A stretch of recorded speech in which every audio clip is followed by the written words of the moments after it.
So, up until the age of 15, the only characters I ever wrote about were preteen white girls, and mostly in fan fiction.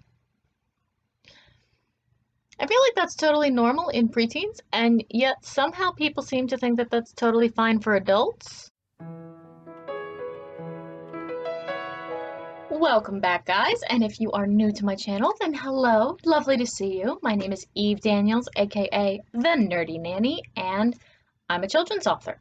I wanted to take a few moments to talk to you guys about diversity in writing. And while there is so much to be said on the subject, there are people who said it a lot better than me, so I'm going to link them right here. The lovely ladies from Written in Melanin had a really great sort of town hall type chat, and it was just really cool, the different perspectives and talking about own voices and diversity in writing and when sort of you broach that area of cultural appropriation and when not broaching that area of cultural appropriation is even worse, but I'll get into that a little bit.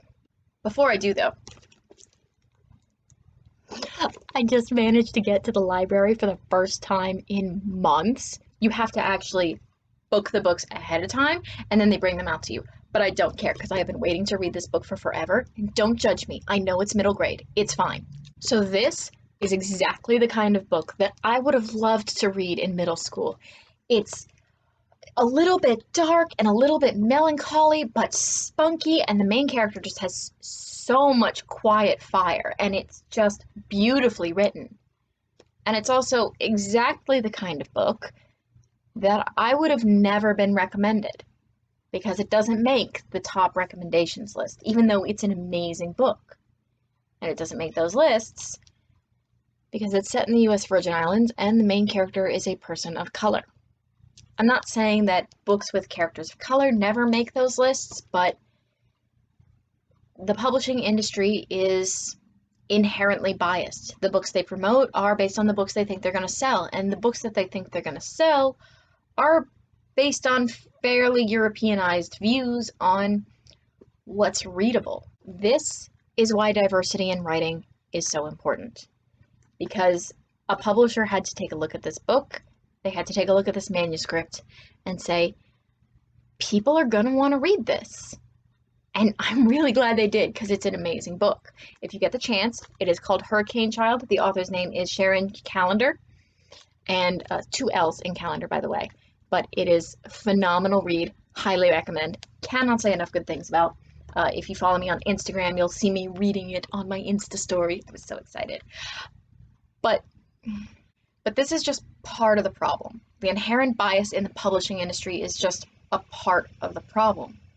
You also have an inherent bias in writers. The publishing industry has been fairly monochromatic for a number of years, which was highlighted by the hashtag #PublishingPaidMe on Twitter. Authors were paid very disparate amounts for the same word counts in the same genres and the same quality, based largely on whether or not publishers thought that anyone would want to read the book. And publishers seem to be making that decision based quite heavily on the skin tone of the main characters and the authors. And that's a problem. When we don't give people the platform to tell their stories, people stop looking for those stories. It's a self-perpetuating bias that causes a huge problem and limits the amount of stories that we're able to hear, limits the voices that are able to speak to us, and limits the quality of those stories. If we don't allow these voices to speak, then we are essentially silencing ourselves. But the publishing industry is just part of the problem.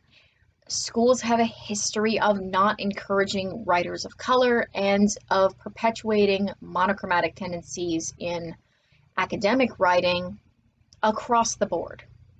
Allowing own voices to tell their stories exposes us to a more diverse and real world.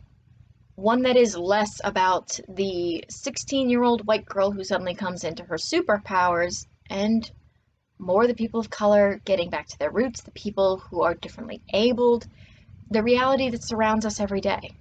You actually run into this problem on the other side. The Positive Writer recently did a really great YouTube video on his favorite black male YA characters, and the list was staggeringly short. YA writers tend to be white. YA characters tend to be white. And the black male characters that do exist are often in for comedic relief.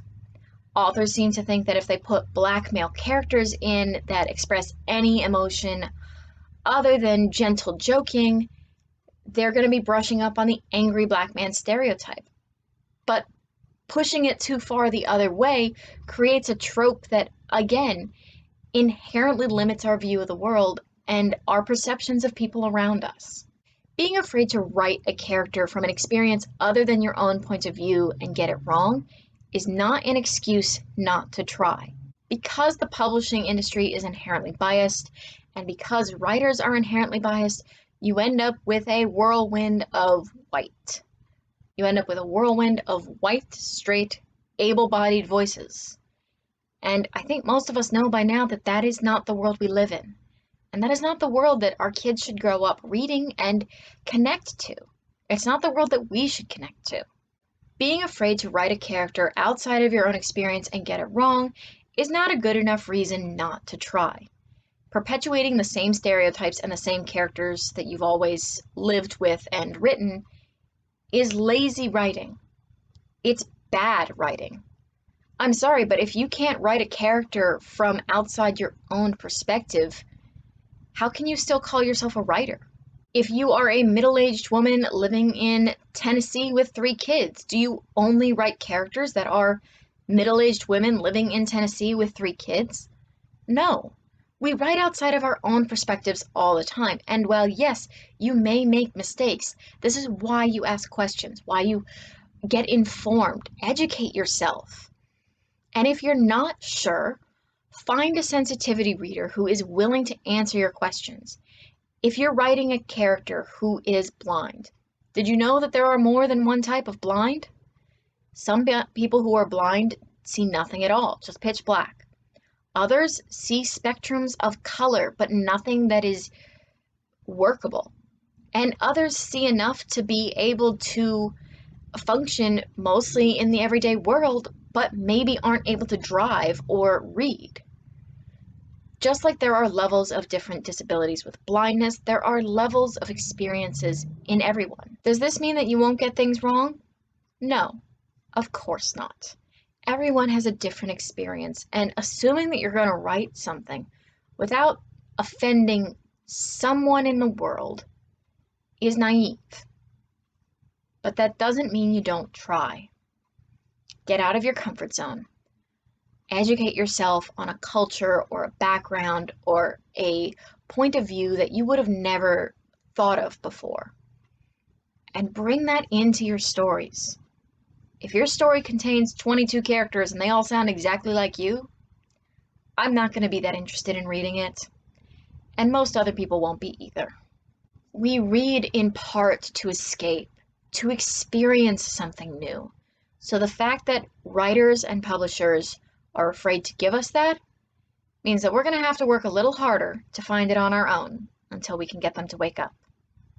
So, happy writing, happy reading, and be good.